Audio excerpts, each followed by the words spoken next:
director and songwriter John Carney. And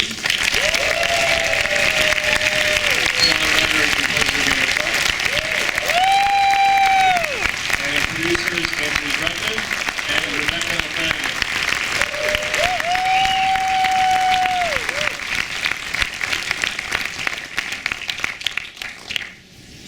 Thank you.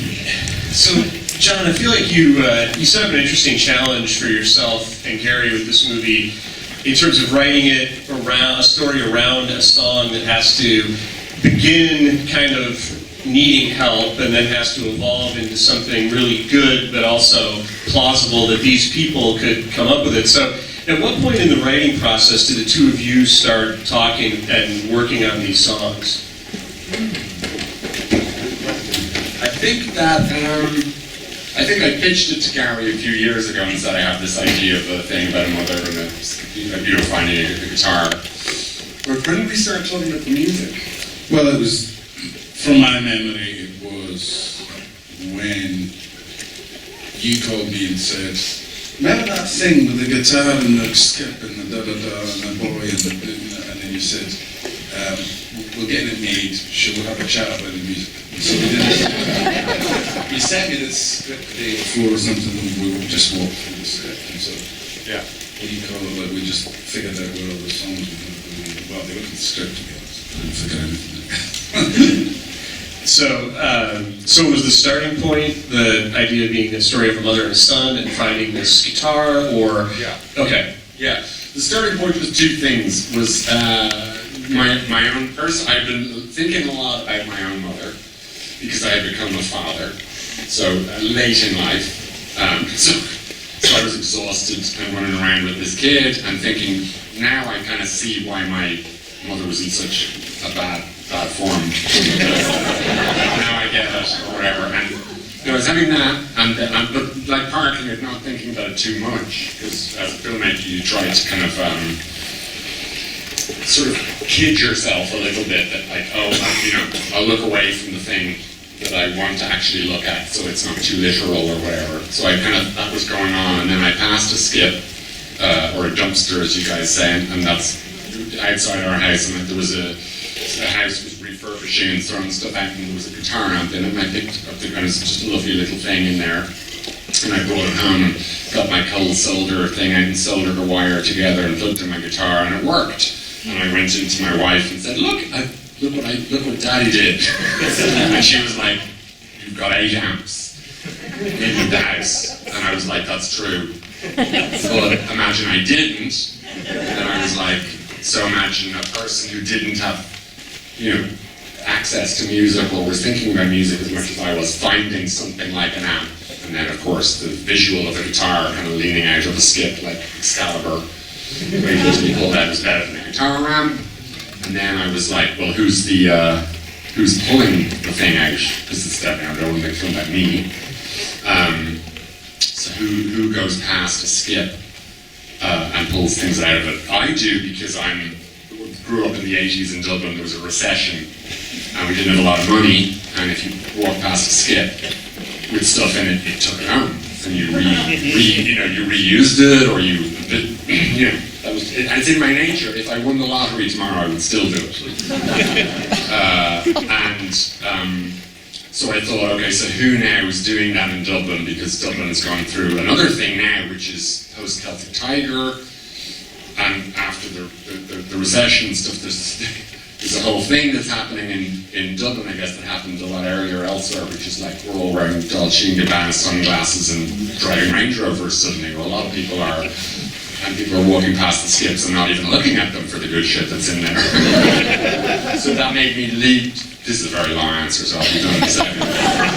Who's doing it? Okay, so somebody who's financially strapped, and maybe it's a woman, and maybe that's my mother, and I can tie that story together with that, and then I can be the kid in my own head just as a writer, because you need to sort of pick a horse that you're going to back. So by merging those two things, I kind of start writing. Well, sorry, that was very long. No, it's great. And well, as you were talking there about Dublin, it made me think of another thing I love about this movie, which is the use of the Dublin locations. And I'm curious from Anthony and Rekha, from a production standpoint, What are the logistical challenges of a movie like this that is pretty much, looks to me like it's pretty much all on location? A lot of it is, and you know, John from the beginning wanted there to be a real authenticity to that. So there was a lot of time that we have put into finding that central flat complex that's right in the middle of Dublin city centre. It's a part of Dublin that has been generations. It really has been families that have lived there for generations after generations. So to find a way in there. It's also, I think that particular complex is very beautiful. It has that kind of Art Deco design.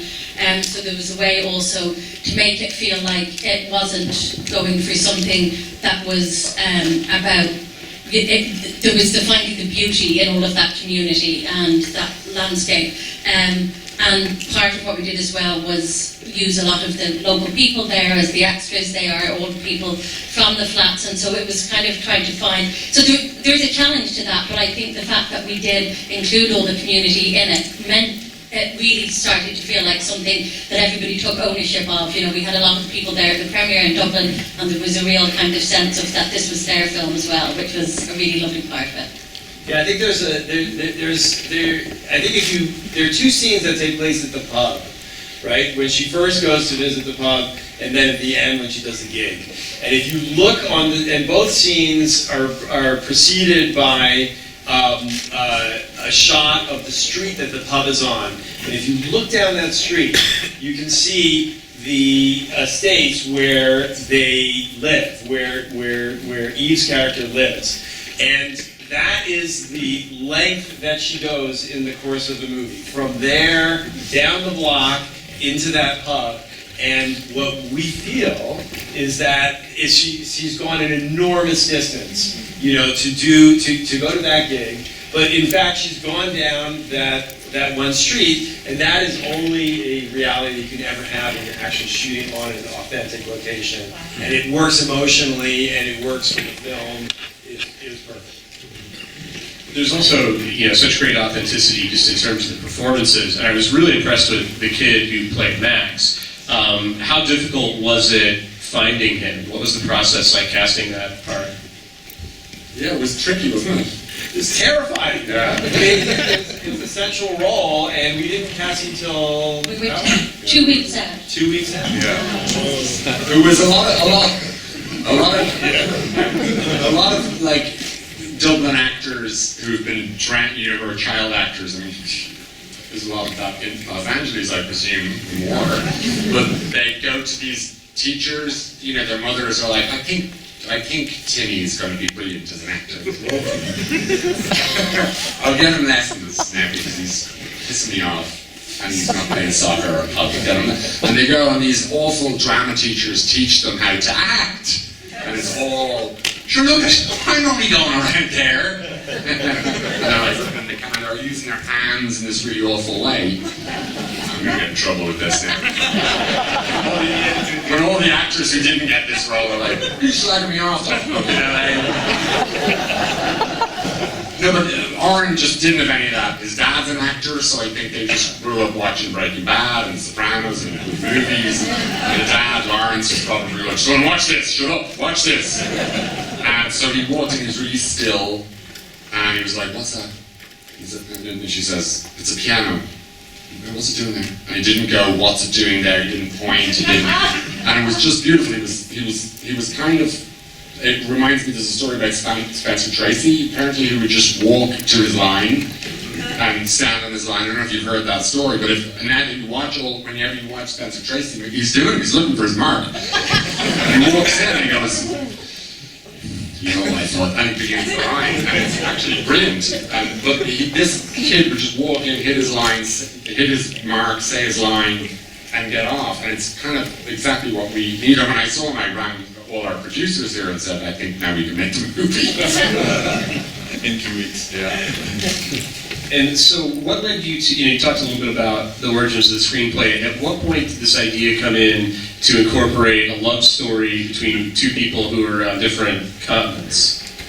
Well, I mean, I suppose that was a little bit of seeing my nieces and nephews and all these young people who had, you know, were developing during the pandemic and were having boyfriends and girlfriends and online and having these romances online, and sort of I felt very puzzled by all of that and was so grateful that I didn't have to deal with any of that. God, can you imagine how complex that all is? And texts and tweets and people checking in and all that weird stuff. But I thought it would be interesting to see if how far you can push that and how far you could actually say, I feel for this person and I want to go and see them or get a plane, or I'm thinking about them or dreaming about them or whatever through a screen. So it seemed natural to me to try and kind of have an A and B love story going on there.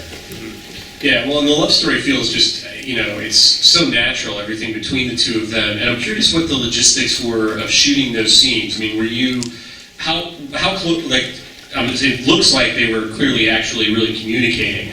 Where was Joseph Gordon-Levitt shooting his stuff in relation to her? It was really complicated because there's all sorts of technical issues that have to be dealt with when you're shooting a Zoom scene. It feels very easy, but in fact you have two camera crews. You can't really use the camera that's in your computer for a Zoom scene, and so you have to have it like in the same place. But if you don't have it completely soundproofed, you get all sorts of echoes that happen, so it messes up with the sound. So you have two crews, two sound crews, two camera crews, and then we built Joe's set in Dublin, and then put it into this soundproof room. We had to soundproof the entire set and have it, you know, on the same stage, and then shoot it there. And it was all really just to kind of create the authenticity of having them actually interact simultaneously. So it wasn't, you know, the easier way to be is to shoot all of Joe's stuff, and then use that recording, put it on her computer, and then shoot all of each stuff. But instead, it was, let's have them interact. Let's have it be a real, authentic moment. Let's make it feel like the kind of Zooms that, you know, unfortunately, we all have had to have in our lives and got used to it, and have them interact with that. And then we shot the background for his. Out his window, we shot here in Los Angeles and then projected it on a screen that was behind the window, so that in the distance you could see the trees wave slightly, and that was what we had. I love that you're describing this in such detail. Like, we put a screen up. This is LA. They make Marvel movies. You sound like my father, and then they see those palm trees. That's a wind machine. Oh my God. You're talking about industrial light magic is up the road. It's the catering budget for a Marvel movie. How about movies?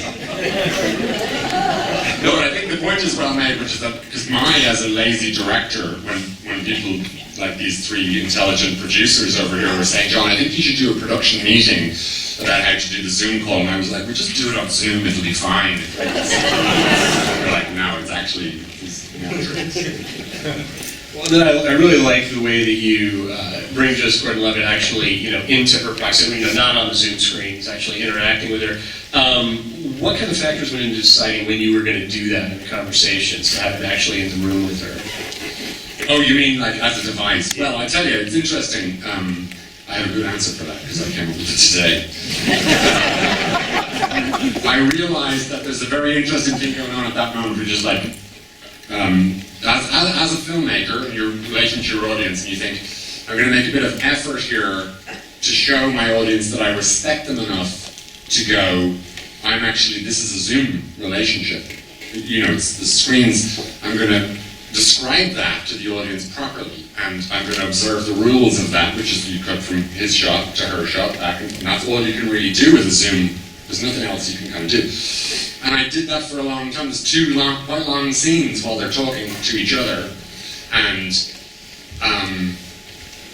it becomes clear at a certain point as a film director where you've got to go, now that I have shown my audience that they can trust me, that I'm not going to really do any tricks, you can then do a trick. It's very weird. And in fact, you need to, as a film director, move on from that, because people will eventually go, I can't watch a movie about Zoom, which is like, that's my life. I'm not paying $20 and get a babysitter in to watch that shit. So, so then as a film director, then the grown-up thing to do is to say, now that I've lulled you into a full sense of security, and I've not patronized you by speeding this up too much, but now I actually do need a device, and I do need to figure out a way of bringing them together, because I've done that bit right, but now I need to do, and it seemed to me the visual version of saying this is them as they begin to kind of see each other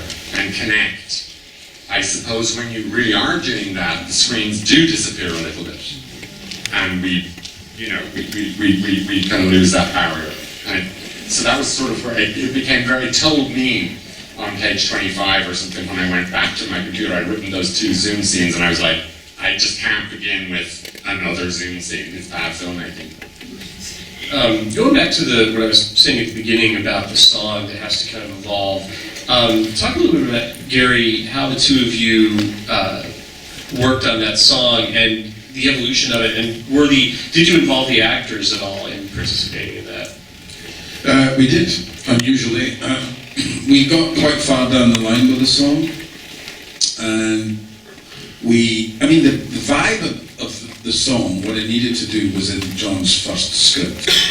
But then the challenge was, what is this thing? And they talk about the building of the song. It's quite difficult to sort of make all those things work. And we went on a bit of a journey, and mainly lyrically, Eve said, there's a few things here that I don't feel that her character would say. And Joe was the same. He had some things about the LA thing, and John basically said, let's just go into the studio. And we were shooting in like a week's time, maybe even 4 days' time or something. And we just went in the studio, and they actually helped us by basically contributing by writing in character with us. And we took the song just over an afternoon through its kind of journey, in chronological order, really. And by the end of the day, we were recording the vocals and all of it. But it was pretty brave on his part, and just terrifying on mine. And how does the collaboration between the two of you as songwriters work? I mean, are you in a room together? Are you trading ideas back and forth? And is it different on this movie as opposed to your previous collaboration? Because John's got so many other things to deal with, so many other moving targets, what we've sort of found this rhythm where we tend to work, we bounce things backwards and forwards between our 2 studios. John very often will start something on his garage band on his computer, send me that idea, I sort of expand on it, put it in Pro Tools, get a bit posher with it, whatever, and then it kind of goes from there, but we're very often tweaking and batting it backwards and forwards right up to the day that he shoots, really. Sometimes even after, like, there's things that we go back and look at and tweak and maybe do a reshoot. I can develop that idea a little further in this much. You know the bits you just see in the movie, you know the bits in the songs that you don't really remember now very well? They're my bits. You know the catchy bits? I'm like, drive it like you stole it if you stole 6 years.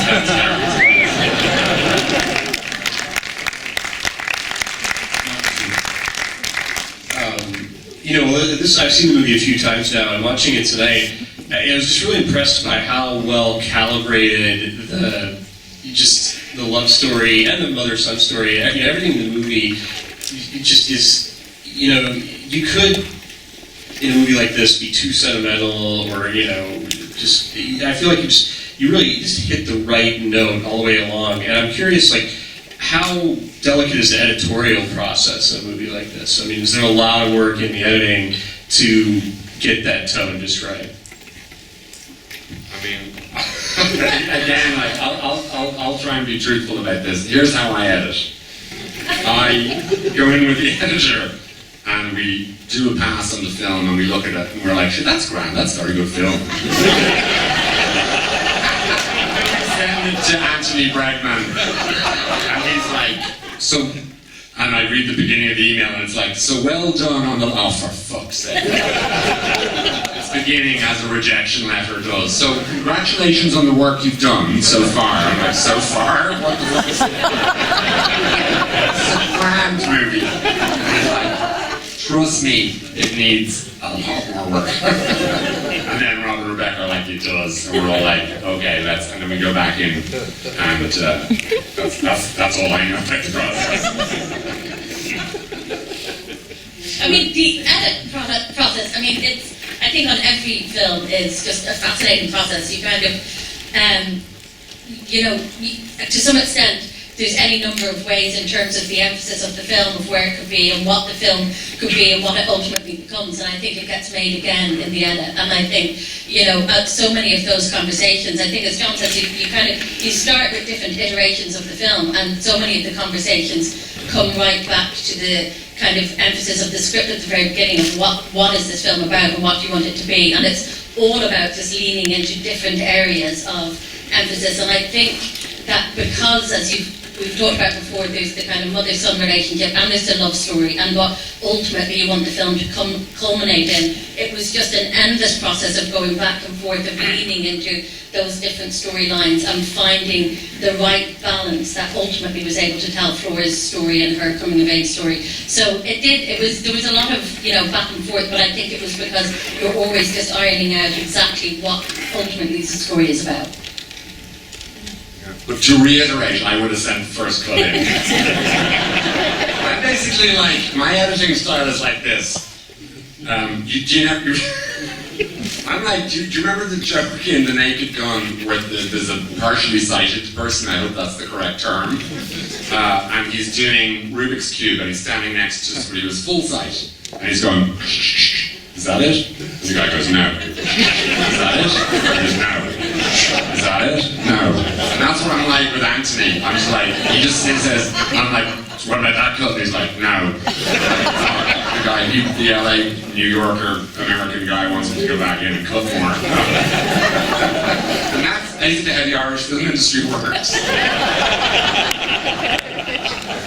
I think we've got time for a few audience questions, if anybody has any out there.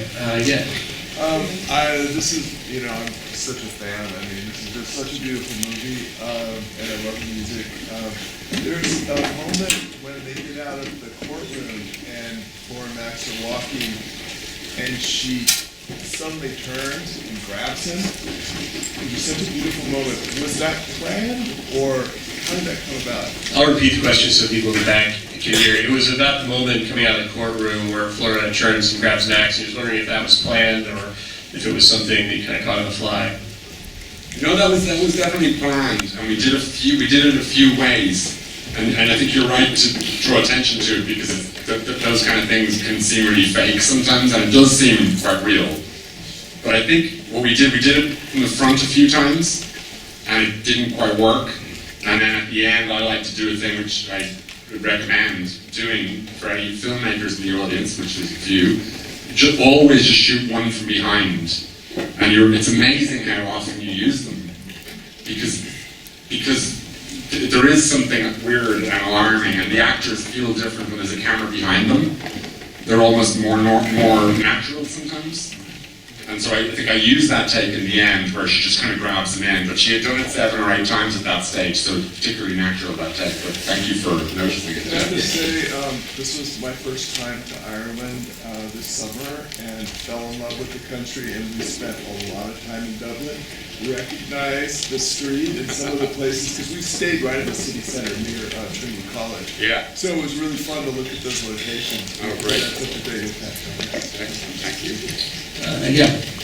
Can you talk a little bit about the last shot, kind of going through the bar and then that lift at the end, and how you came up with that and what the idea was behind it? The question was about the idea behind the last shot going through the bar and how you came up with it.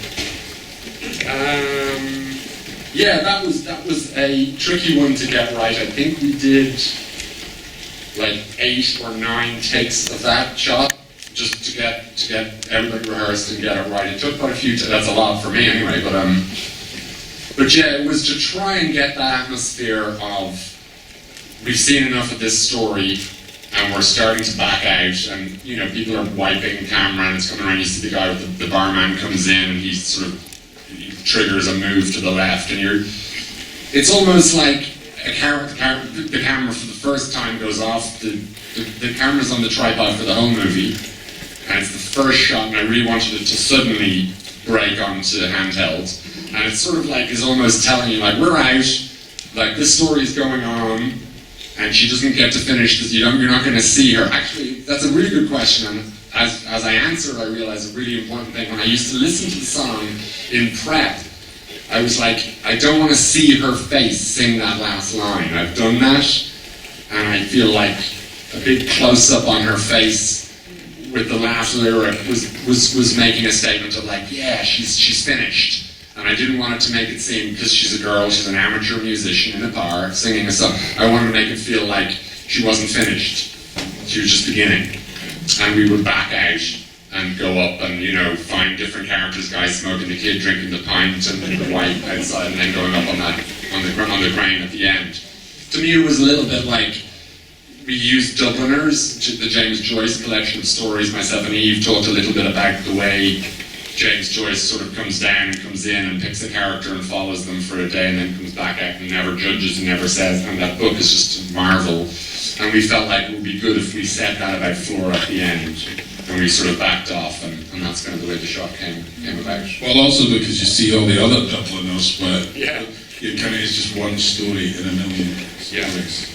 And also, like, I think the great, like, what I found was such like a fun, innovative, thematically consistent idea is that, you know, I think it's the first film that I've ever made or I've ever seen that has two main titles. One is at the very beginning, where it's like, this is Flora and Son when they're walking over to Ian's house and they're at odds, he's listening to the music, they're totally separate from each other. And then you see Flora and Son at the end and they're connected. And that's the journey of the movie. And ironically, that first, the scene that we shot that had the first title on it was our second day of shooting, and this shot that you mentioned was our very last shot of shooting on the film. Oh my God. Okay, my heart's pounding right now. I love this movie. My face hurts from smiling. I'm crying still, and I'm scared as hell to ask this question, but I have to. Yeah. My writing partner and I wrote a really wonderful movie set in LA and Ireland.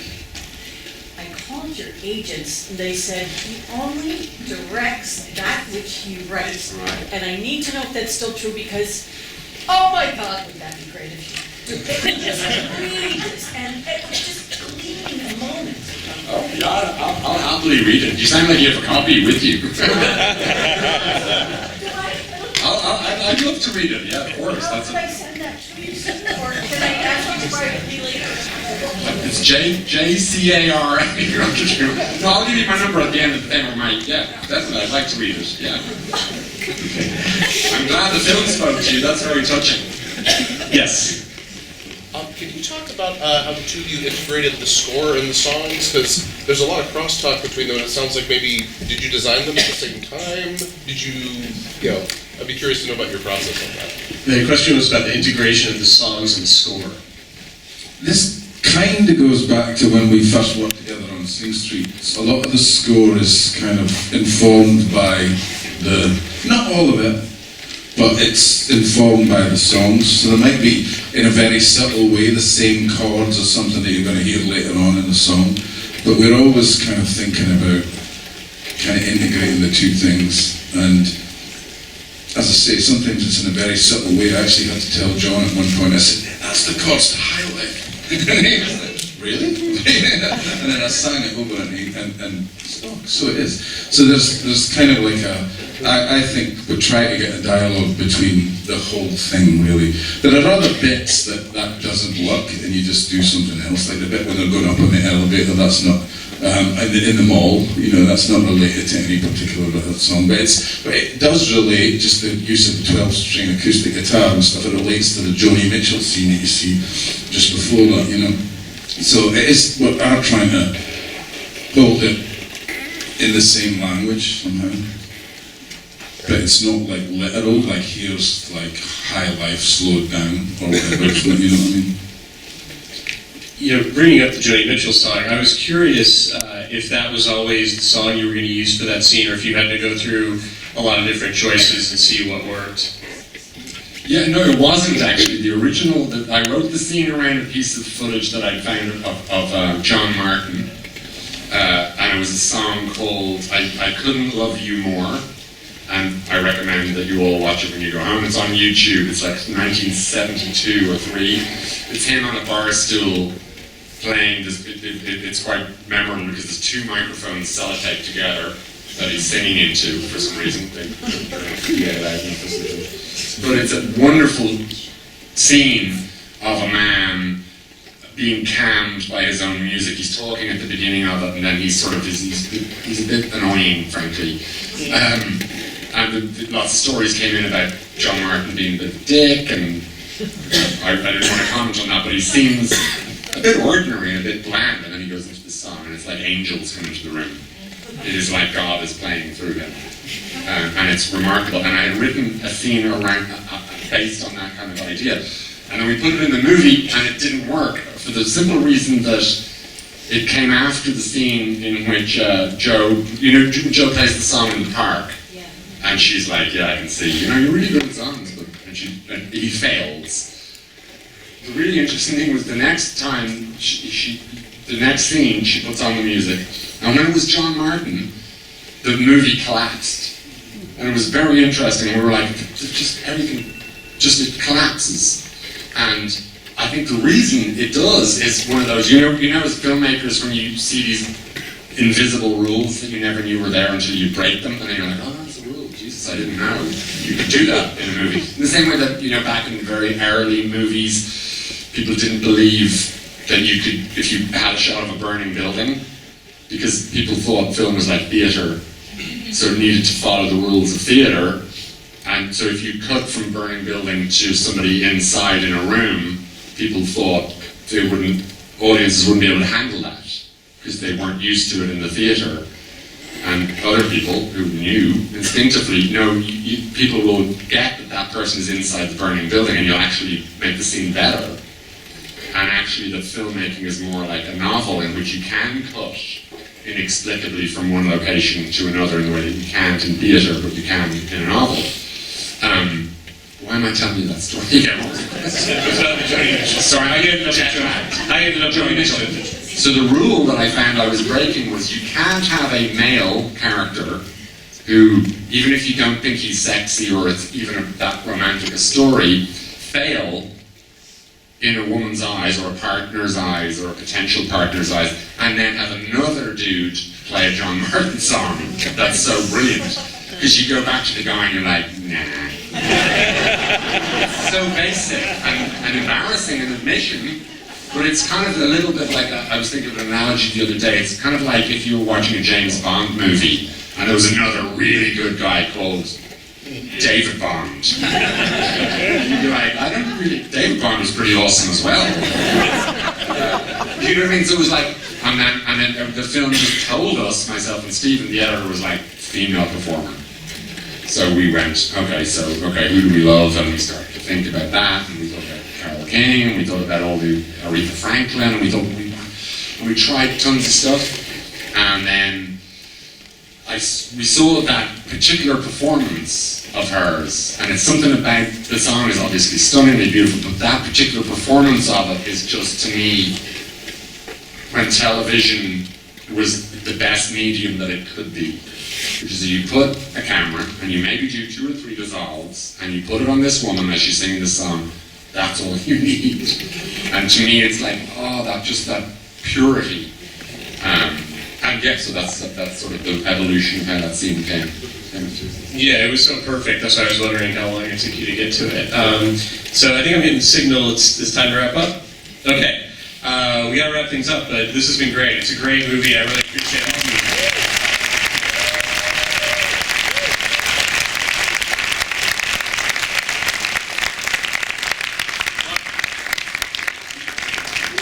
Hold on. Did you? What's going on? Well, we brought a guitar. Do you have 5 minutes? All right.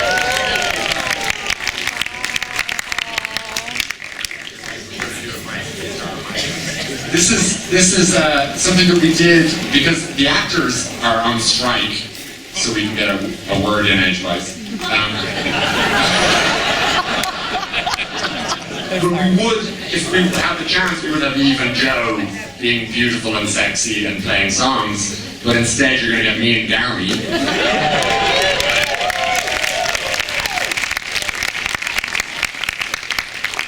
This is my guitar tech and producer, Rob.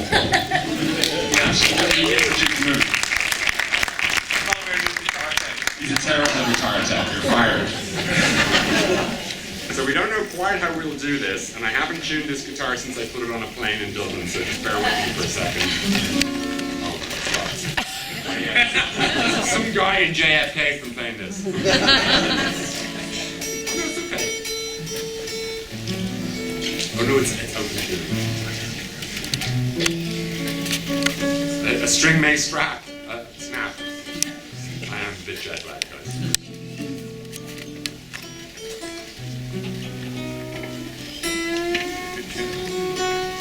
Oh, this one's going to be hot. Nah, we could just do it acoustically. I think let's do it. Do it acoustic. Can you hear me in the back? Oh, yeah.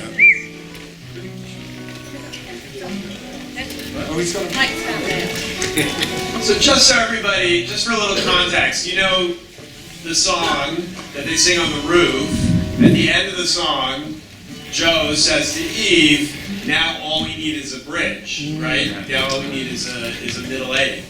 And what's it? He goes, well, it's after the second chorus, and the song goes to a new place. So what you will hear here is the middle A.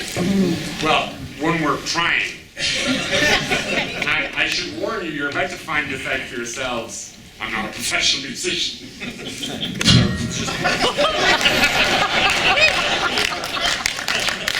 So perfect. Like Jerry Lewis. We ain't making that work. Will you fucking fix it? Do it acoustically. Do it acoustically. Here? Can everyone hear? Yeah. Okay, that sounds good. Okay, so we'll try this, and you can sing with us, because you just watched the film, and we played the song about 50 times.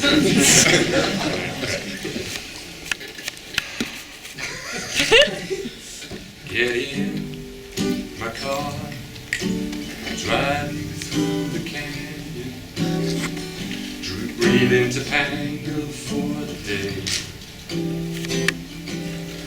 When we reach the ocean and we can't go further west, we keep on driving anyway. I'll take you down to Dolly Mount, and we'll fuck behind the dunes. I'll kiss your mouth, I'll whiskey breath, and then I'll leave your heart in ruins. Maybe we should meet in the middle. Maybe we could find a little city no one knows. And if it just gave us a minute on our own, maybe we could call it home.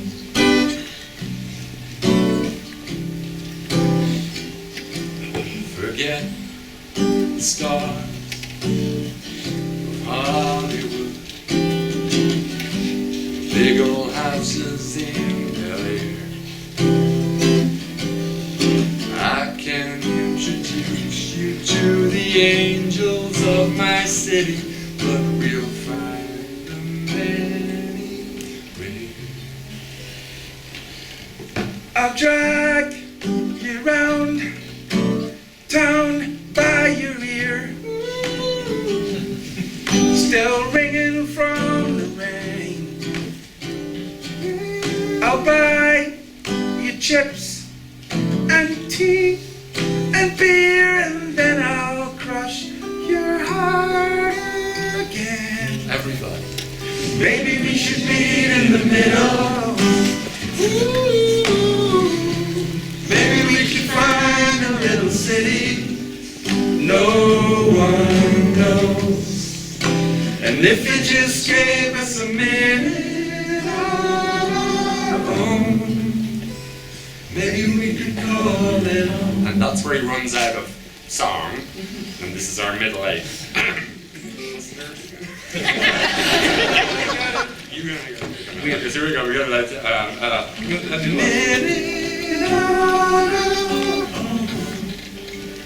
Maybe we could call it home. Well, you and I got a weird kind of love, a 21st century kind of love, but deep down inside cannot be kind of love. But we own. Oh, what is it? Get caught up. But we It's an A flat. A flat. Oh, see now. But we But we only got an ocean. There you go. But I gotta practice. But we only got an ocean between our cities. I wish we'd never met. I'll take what I can get. And we go like this. La la la la la la la la la la la la la la.